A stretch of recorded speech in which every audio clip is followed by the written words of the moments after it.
नमस्कार बंधुगण एमती सबुदिन राशिफल देखापी आमर यही चैनल टी आपण मैंने निश्चिंत भाव सब्सक्राइब कर दिंतु कारण आपण मैंने आपणकर निज ग्रह एवं नक्षत्र मानकर गतिविधि विषय रे सदा सर्वदा अपडेट रही पारे।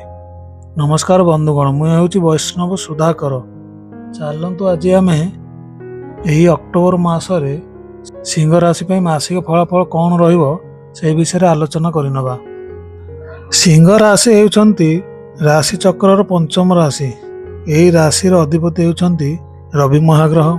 रवि वर्तमान सिंह राशि सकाशे द्वितीय घरे गोचर कर आपण को रवि महाग्रह शुभ फल प्रदान करेंगे। संपर्क में आपणकर मजबूत देखादेव एवं आपणकर घर परिवार आत्मीय स्वजन माने आपण प्रायतः बहुत खुशी हो रही एवं आपण को छोट छोट काम निश्चिंत भाव प्रशंसा करेंगे।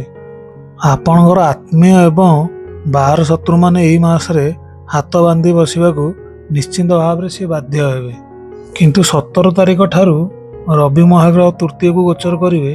तृतीय रवि बहुत शुभ कारक किंतु रवि महाग्रह 10 दिन जाए आपण को शुभ फल प्रदान करें ना।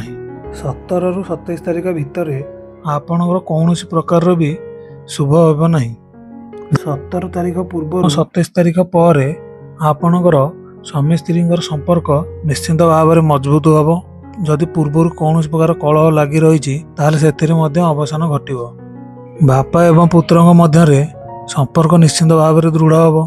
घर आर्थिक परिस्थिति सुदृढ़ हम। जदि आपणकर कौन पूर्व किसी धार करज लगी रही से मसरे आपणकर अवसान घटो।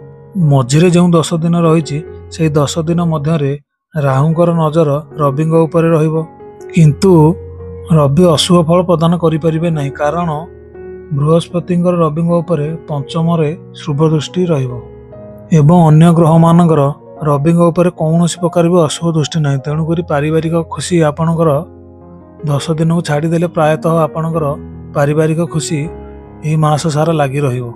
यही मसरे एकादश बृहस्पति फल व्यवसाय क्षेत्र में आपणकर निश्चिंत भाव में शुभ फल मिल। जदि आपण कौन व्यवसाय करुँचे आपण निश्चित भाव में लाभवान रे। खासकर जो मैंने जानवाहन किसी विक्रय करुँचे अत्यधिक लाभवान हे। आपणकर व्यवसाय यही मसरे अविश्वसनीय घटना सब घटो। आपण मानकर भावना ठारू अधिक परिमाणर लाभ आपण मानकर हेबो। व्यवसायी माने यही मसरे आचंबित होइजिवे जे एहीपरि किपरि घटुची। यही मसरे व्यवसाय क्षेत्र में आपणकर असंभव काम मध्य संभव होइजिवो। पूर्व जदि कौन प्रकार व्यवसाय आपणकर ठप हो जाइथिला ताहा मध्य पुनर्बार आरंभ होबार यही मसरे बहुत संभावना रहउची। यही मसरे व्यवसायी माने विदेश रे नुआ व्यवसाय मध्य आरंभ करि परिबे। यही मसरे ग्राहक मानकर प्रचुर परिमाण रे ग्राहक मानकर वृद्धि घटियो। यही मसरे व्यवसाय माने बेसी खर्चांत हेबे नहीं। यही मसरे व्यवसाय माने बहुत संचय करिवे आदौ अर्थ व्यय करिवे नहीं। यही मसरे स्वास्थ्य अवस्था किपर रहिबो से विषय टिके जानिनेबा। अष्टम घरे शनि महाग्रह गोचर करछंती। सप्तम घरे गोचर करछंती राहु। फल एमानकर अशुभ दृष्टि सिंह राशि उपर रहिबो। एमानकर अशुभ दृष्टि फल आंठु गंठी जनित कौन समस्या निश्चित भाव देखा देबो। आपण प्रायतः संक्रमण लगी रहिबो जपरि ठंडा सर्दी कि अन्य कौन प्रकार संक्रमण आपण को यही मसरे लगी रहिबो। आपणकर यही मसरे थायराइड प्रोब्लेम देखा दे पारे।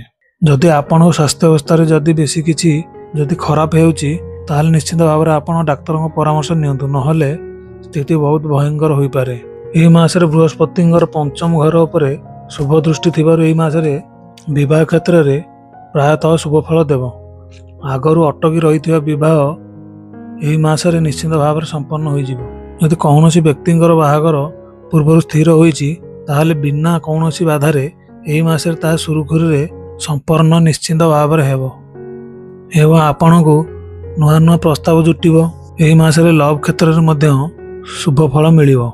जो माने यही मसरे कौन संतान संतति प्लान कर निश्चित भाव में करें कारण यही राशि उपर बृहस्पति शुभ दृष्टि थिबारु संतान माने प्रायतः शांत स्वभाव हो जन्म ग्रहण करेंगे। विद्या क्षेत्र में यही मसरे प्रायतः शुभ फल मिलिबो। ଗ୍ରହମାନଙ୍କର ଶୁଭ ଦୃଷ୍ଟି ଫଳରେ ଏହି ମାସରେ ବିଦ୍ୟା କ୍ଷେତ୍ରରେ ନିଶ୍ଚିନ୍ତ ଭାବରେ ଶୁଭଫଳ ମିଳିବ। ପରୀକ୍ଷାର୍ଥୀମାନେ ଯଦି କୌଣସି ଜାଗାରେ ପରୀକ୍ଷା ପତ୍ର କିଛି ଦେଇଛନ୍ତି ତାହେଲେ ସିଏ ନିଶ୍ଚିନ୍ତ ଭାବରେ ଉତ୍ତୀର୍ଣ୍ଣ ହେବେ। ଯଦି ଆପଣ କୌଣସି ବିଦ୍ୟା କ୍ଷେତ୍ରରେ ଆଗକୁ ବଢ଼ିବାକୁ ଚାହୁଁଛନ୍ତି ତାହେଲେ ଏହି ମାସରେ ଆପଣ ନିଶ୍ଚିନ୍ତ ଭାବରେ ବଢ଼ିପାରିବେ। ଯଦି କୌଣସି ଜାଗାରେ ଆପଣ ଆଡ଼ମିସନ୍ ନେବାକୁ ଚାହୁଁଛନ୍ତି ତାହେଲେ ଏହି ମାସରେ ଆପଣ ନିଶ୍ଚିନ୍ତ ଭାବରେ ଆଡ଼ମିସନ୍ କରିପାରିବେ, କାରଣ ଏହି ମାସରେ ଗ୍ରହମାନଙ୍କର ପ୍ରାୟତଃ ଶୁଭଫଳ ଅଛି। ଏହା ଥିଲା ଅକ୍ଟୋବର ମାସର ସିଂହ ରାଶି ପାଇଁ ରାଶିଫଳ।